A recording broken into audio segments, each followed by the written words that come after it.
Kita baca ya. Silakan dimulai dari Axel. Lambang dari Israel dibaptis Lambang dari kepada Israel Musa. dibaptis pada Musa. Aku mau supaya kamu mengetahui, saudara-saudara, bahwa nenek moyang kita semua berada di bawah perlindungan awan, dan mereka semua telah melintasi laut. Ayat 2. Untuk menjadi pengikut Musa, mereka semua telah dibaptis dalam awan dan dalam laut. Amin. Makan makanan rohani yang sama, dan minum minuman rohani yang sama. Mereka semua makan makanan rohani yang sama, dan mereka semua minum minuman rohani yang sama. Sebab mereka diminum dari batu karang rohani yang mengikuti mereka, dan batu karang itu ialah Kristus. Kebanyakan dari mereka di padang gurun. Sungguh pun demikian, Allah tidak berkenan kepada sebagian besar dari mereka, karena mereka dibinasakan di padang gurun. Amin. Semuanya ini telah terjadi sebagai contoh bagi kita untuk memperingatkan kita supaya jangan kita menginginkan hal-hal yang jahat seperti yang telah mereka perbuat. Dan supaya jangan kita menjadi penyembah-penyembah berhala sama seperti beberapa orang dari mereka. Sebab ada tertulis, duduklah bangsa itu dan makan dan minum. Untuk makan dan minum, kemudian bangunlah mereka dan bersukaria. Janganlah kita melakukan percabulan, seperti yang dilakukan oleh beberapa orang dari mereka, sehingga pada satu hari telah tewas 23.000 orang. Amin. Janganlah kita mencobai Kristus seperti yang dilakukan oleh beberapa orang dari mereka, sehingga mereka mati dipagut ular.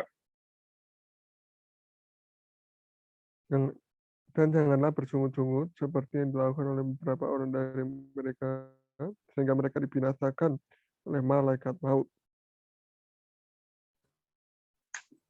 Semuanya ini telah menimpa mereka sebagai contoh dan dituliskan untuk menjadi peringatan bagi kita yang hidup pada waktu zaman akhir telah tiba.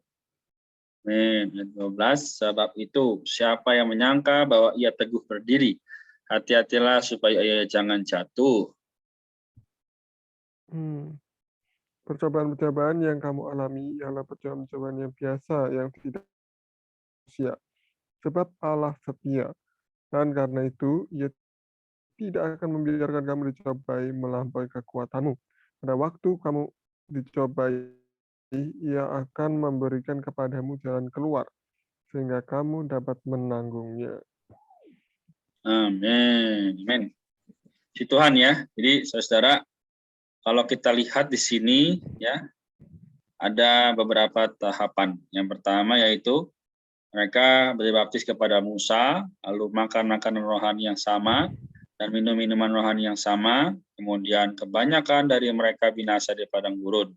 Ya, jadi ada 3 hal ini yang adalah lambang dari Israel. Saudara-saudara, adakah yang mau sharing dahulu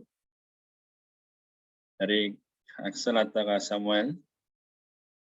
Menarik ya, ini semua kejahatannya hukumannya mati loh. Ya. Mau dari apa tadi, menyembah berhala, percabulan, bahkan bersungut-sungut, semuanya mati.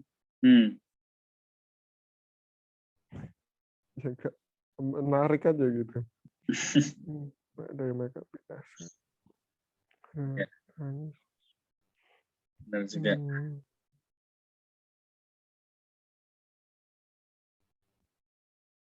Jadi memang ini ya, Tuhan itu sungguh amat adil benar ya. Jadi ya biar bagaimanapun situasi, ya pasti ada hukuman bagi hal-hal yang dilakukan begitu. Oke. Nah, Samuel mau lanjutkan atau bagaimana? Enggak, aku next nanti aja. Oke. Kalau gitu saya mulai dulu ya. Jadi di sini kan bagaimana kita lihat jadi ayat 1-3 dibilang nenek moyang. Ini adalah bahwa semua orang Israel yang telah menikmati Paskah masuk ke dalam perlombaan lari dan mulai berlari sejak saat mereka meninggalkan Ramses. Nah, jadi pada hari ini kita melihat perkara yang sangat sungguh meyakinkan bagi kita ya, bahwa setelah kita beroleh selamat, ya memang hari ini kita telah berada di bawah perlindungan awan. Yaitu apa sih awan itu? Kita lihat di sini, bangsa Israel adalah roh Allah yang menyertai kaum beriman perjanjian baru. Ya, setelah kaum beriman perjanjian baru ini menerima Kristus sebagai Paskah, roh Allah segera menyertai mereka dan memimpin mereka menempuh perlombaan Kristiani mereka. Sama seperti tiang awan yang memimpin bangsa Israel. Jadi, haleluya, hari ini kita sebenarnya sudah disertai oleh roh Allah. Tapi bagaimana ke depannya kita harus sungguh-sungguh lagi. Yaitu bukan hanya, karena aku sudah disertai, ya udah, aku lakukan aja apa yang aku pandang baik, kan aku disertai, gitu. Enggak.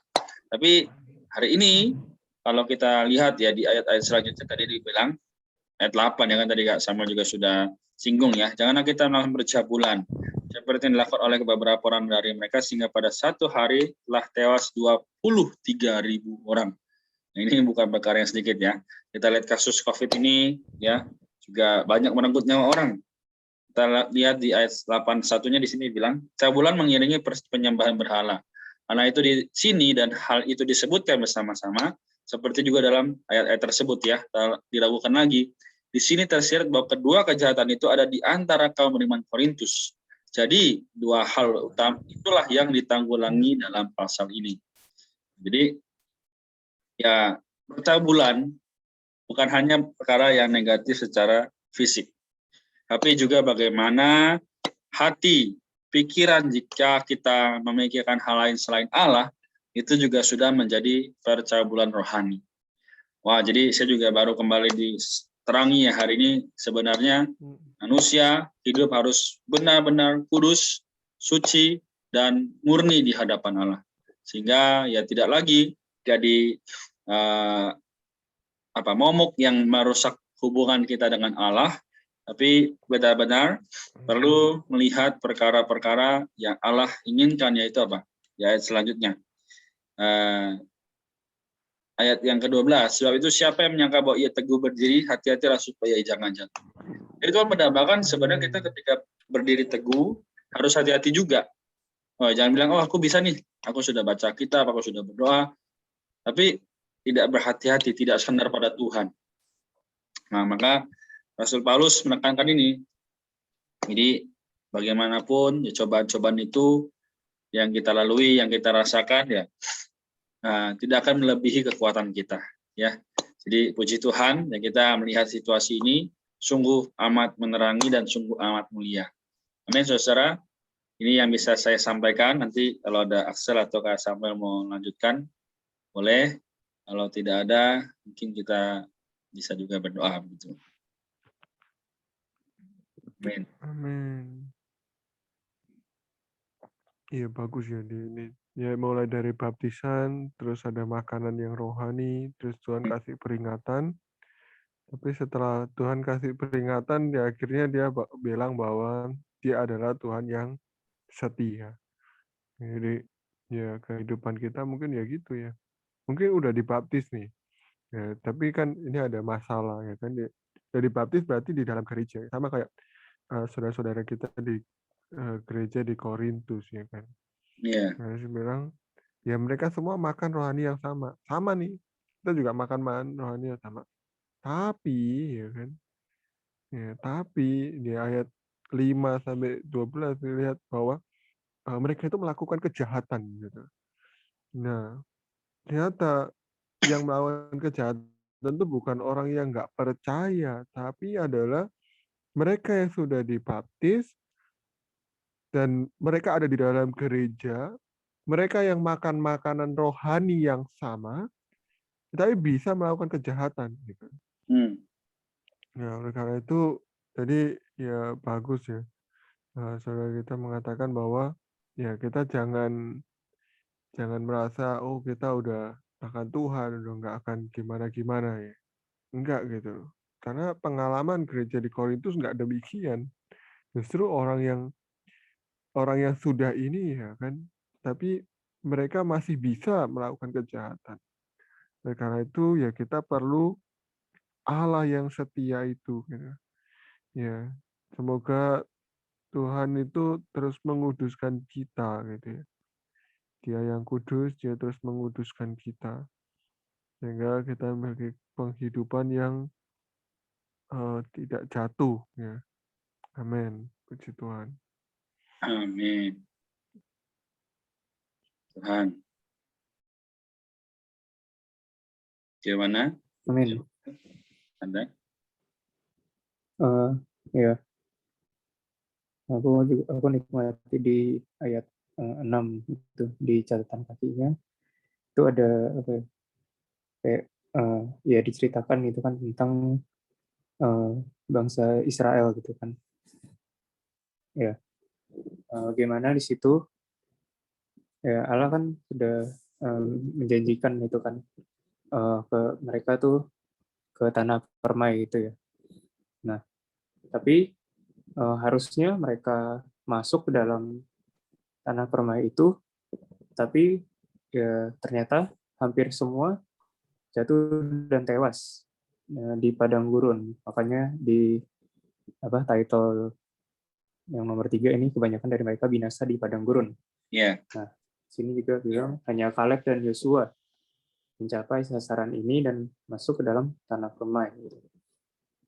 Ya, ya yang aku nikmati adalah ya kalimat selanjutnya itu.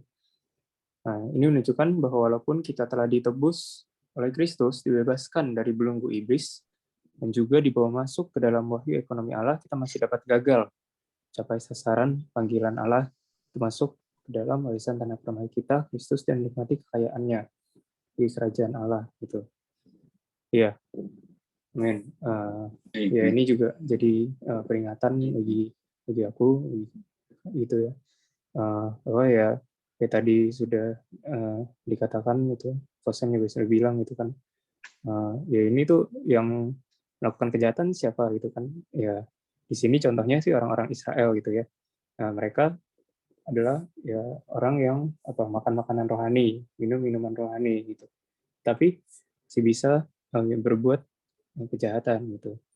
Nah, apa akibatnya? Ya mereka kebanyakan binasa gitu kan, di padang gurun gitu. Amin. Ya, ini juga mengingatkan aku supaya ya hidup berjaga-jaga dan sampai kita ada dalam kehidupan yang jatuh dan melakukan kejahatan itu. Amin.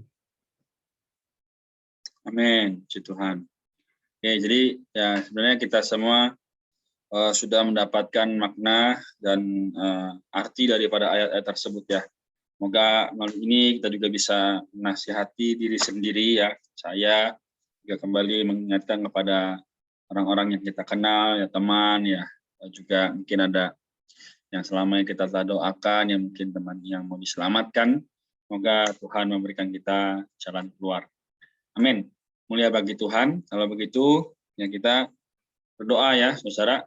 Malam ini kita sama-sama berdoa untuk ini ya. Saya akan